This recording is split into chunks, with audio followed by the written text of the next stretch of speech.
Well,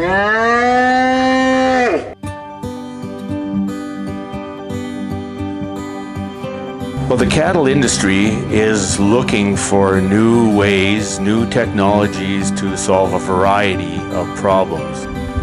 The job has changed drastically since we've started to include the RFID projects. The biggest thing I think that we have here is we manage the system with high-frequency RFID.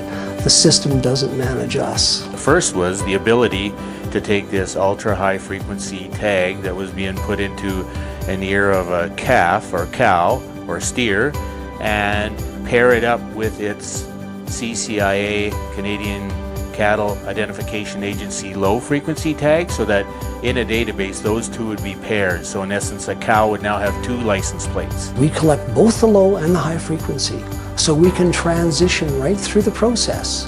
While we're perfecting the high frequency, we can go ahead and go back to the low frequency. And then the next one becomes validation. High frequency RFID is just a more efficient and more effective means of auditing inventory. So in order for the co-op to be able to start a loan for a member who's borrowed money to buy their cattle, they need to be able to validate that those animals have arrived at one of the feedlots, and that's where the mobile application for Brooke to be able to validate those animals virtually at the speed of commerce in an alley became a very important part of it.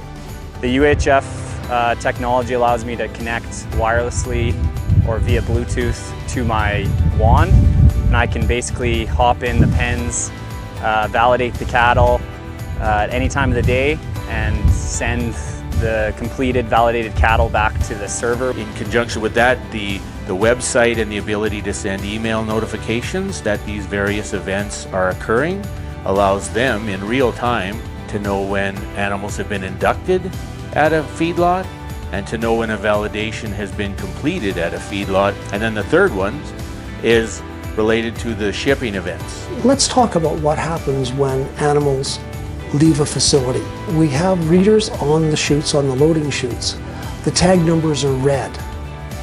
And immediately an email is sent to our office saying that in fact those cattle with those tag numbers are no longer resident at that facility. So far, the feedlots where we've installed the equipment have been amazed at how easy it is to use. The infrastructure needed to allow for installation should technically be in place already when we come to a feedlot. We need a loading chute or a dual loading chute in some cases, as well as an induction barn where the animals are processed. What we do is we add to that infrastructure power and low voltage antennas, RFID readers, as well as construction aspects on the actual chutes where we are doing the work. I wanted it to be easier, quicker, and more efficient, and so far it's been all three of those. I would like to see the industry eventually transition over to the ultra-high frequency tech. We tend to be masters of our own destiny when it comes to inventory control when we're using high frequency. It's just such a marvelous tool.